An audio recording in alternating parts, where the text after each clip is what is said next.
नमस्कार दोस्तों, एक बार फिर से स्वागत है आपके अपने चैनल द इंडिया न्यूज में। तारीख हो चुकी 29 दिन हो चुका संडे। तो दोस्तों आज संडे की तमाम छोटी सी बड़ी जानकारी आप लोगों के लिए लेकर आ चुके हैं। तो दोस्तों जान लीजिए आज की छोटी सी बड़ी जानकारी और आपके एक से एक काम की जानकारी। तो दोस्तों हर एक खबर आपके लिए बेहद महत्वपूर्ण है और आपके बेहद काम की खबर है। तो दोस्तों बिना कोई टाइम गवाए, बिना कोई वक्त गवाए आप इस हर एक खबर के ऊपर नजर डालिएगा। 10 बड़ी खबरें आप लोगों के लिए डेली लेकर आते रहते हैं। तो दोस्तों आप छोटी सी रिक्वेस्ट आप सभी से, YouTube channel the India news पे पहली बार विजिट कर रहे तो चैनल को सब्सक्राइब कर लीजिएगा और बेल आइकन को ऑल पे प्रेस कर लीजिएगा। और दोस्तों हमारे द्वारा दी गई जानकारी आपको अच्छी लगे तो वीडियो को छोटा सा लाइक भी कर दीजिएगा। तो दोस्तों करते हैं ब्रेकिंग न्यूज शुरू। कृषि मंत्री की अपील, आंदोलन खत्म करें किसान, 3 दिसंबर को बातचीत होगा प्रस्ताव। दोस्तों आपको पूरी खबर बता दें, कृषि कानून के खिलाफ प्रदर्शन कर रहे किसानों के दिल्ली प्रवेश की इजाजत मिल चुकी है। किसानों को दिल्ली के बुराड़ी के में मौजूद निरकारी ग्राउंड में प्रदर्शन करने की इजाजत दे दी गई है, लेकिन किसानों का एक गुट इस बात पर अड़ा हुआ है कि सरकार का कोई नुमाइंदा उनके बॉर्डर पर आकर बात करे। भारतीय किसान यूनियन डेकोदा के अक्षय बेटा सिंह बर्जिंग ने बताया कि कई किसानों ने नेता के अब दिल्ली के रास्ते में हैं। हम आज बैठक करेंगे और आगे के कदमों में बारे में फैसला लेंगे। फिलहाल सिंधु बॉर्डर पर किसानों को मीटिंग चल रही है, इसमें आंदोलन को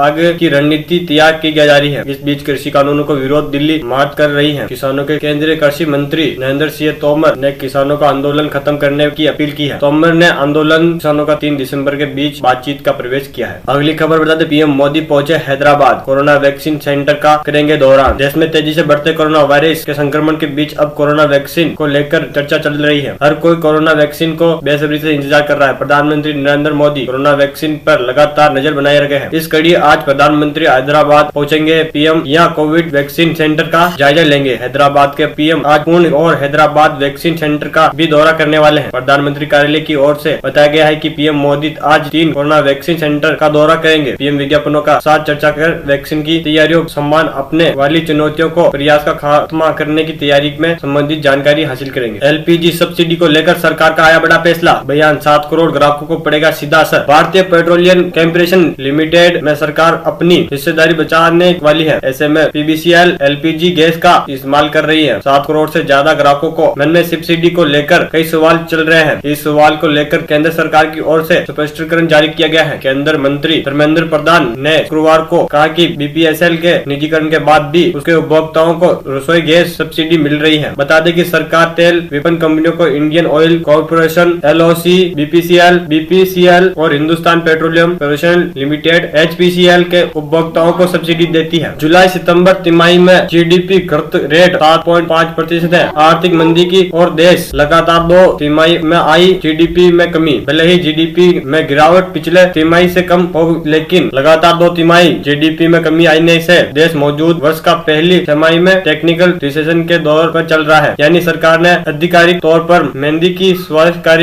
कर लिया है। हालांकि भारतीय रिजर्व बैंक, आरबीआई, गवर्नमेंट समेत दुनिया भर की रेटिंग एजेंसी का मानना है कि भारत का विकास दर आने वाले समय में बेहतर हो जाएगा। अगर पहली तिमाही की बात की जाए तो संकलन घरेलू उत्पादन जीडीपी में 23.9% की ऐतिहासिक गिरावट हुई है। देश में 94 लाख के करीब कोरोना के केस 24 घंटे में मिले। 41,222 नए मरीज। स्वास्थ्य मंत्रालय के मुताबिक देश में अब तक 87,59,969 लोगों की रिकवरी रेट हो चुकी है, जबकि देश में इस समय 4,94,940 एक्टिव केस है। पिछले 24 घंटे में हुई मौतों के बाद देश में मृतकों की संख्या बढ़कर अब 1,36,200 हो गई है। आईसीएमआर के मुताबिक देश में पिछले 24 घंटे में के अंदर 11,53,605 कोरोना जांच की गई है। देश में इस समय राजधानी दिल्ली में कोरोना बढ़ते मामले परेशानी की सबसे बड़ी चूक है। स्वास्थ्य विभाग द्वारा ताजा आंकड़ों के मुताबिक दिल्ली में पिछले 24 घंटे में 5,482 नए एक्टिव केस आए हैं। कोविड-19 केस सामने आए हैं। संक्रमण की वजह से 98 लोगों की मौत भी हो गई है। नए मामले सामने आने के बाद अब एक्टिव केस 38,181 हो गई है। अब दिल्ली कुल कोरोना मामलों की संख्या 5,56,744 हो गई है। आधार कार्ड से जुड़ी ये जानकारी बेहद जरूरी है। बायोमेट्रिक के सुधार के लिए कोई मांग पैसे तो ले ये एक्शन। आधार कार्ड में नाम, पता और मोबाइल नंबर अपडेट के लिए फीस। आधार कार्ड में कई बार आपको नाम, पता और मोबाइल नंबर गलत दर्ज हो जाता है। इस छोटी सी गलती की वजह से आपको सरकारी योजनाओं का लाभ नहीं मिलता है। ऐसे में आप अपने आधार कार्ड में अपना मोबाइल नंबर, पता, जेंडर और मैसेज आईडी को 50 रुपए में फीस देकर आसानी से दुरुस्त करा सकते हैं। इस सुधार के लिए आपको नजदीकी आधार सेंटर जाना होता है और एक फॉर्म भरना होता है। इसके बाद चंद मिनटों में प्रोसेसिंग के बाद अगले 24 से 48 घंटे के आपका सभी डिटेल्स आधार कार्ड में अपडेट हो जाएगी। पेट्रोल डीजल के दामों में तेजी से आया उछाल, यानी आपके शहर में आज का कितना हुआ महंगा। 48 दिनों दिनों की शांति के बाद अब हफ्ते पेट्रोल डीजल में दाम में तेजी बढ़ोतरी दर्ज की जा रही है। इसके मुताबिक सरकारी तेल कंपनियों ने एक बार फिर पेट्रोल डीजल के दामों ने बढ़ाया शुरुआत कर दी है। पेट्रोल के दाम लगातार बढ़ोतरी होने के राष्ट्रीय राजधानी दिल्ली में शनिवार के 82 रुपए प्रति लीटर के पाया गया है। वही डीजल की बात करें तो 72 रुपए प्रति लीटर पाया गया है। आपको बता दें कि अंतरराष्ट्रीय बाजारों में कच्चे तेल की कीमत लगातार बढ़ रही है, जिसके सुधार घरेलू बाजार पर पड़ रही है। दोस्तों पबजी को लेकर बड़ा सवाल हो रहा है पैदा, आखिर कब होगा लॉन्च? रिपोर्ट से हुआ खुलासा। दोस्तों बता दें पहली रिपोर्ट के अनुसार दिसंबर में लॉन्च होगा पबजी मोबाइल पर भारत सरकार ने सितंबर में बैन लगाया था। इस दौरान सरकार के चीन के 247 ऐप को बैन किया था, जिसके बाद से पबजी मोबाइल को शौकीन काफी मायूस है। ऐसे में जी यूजर के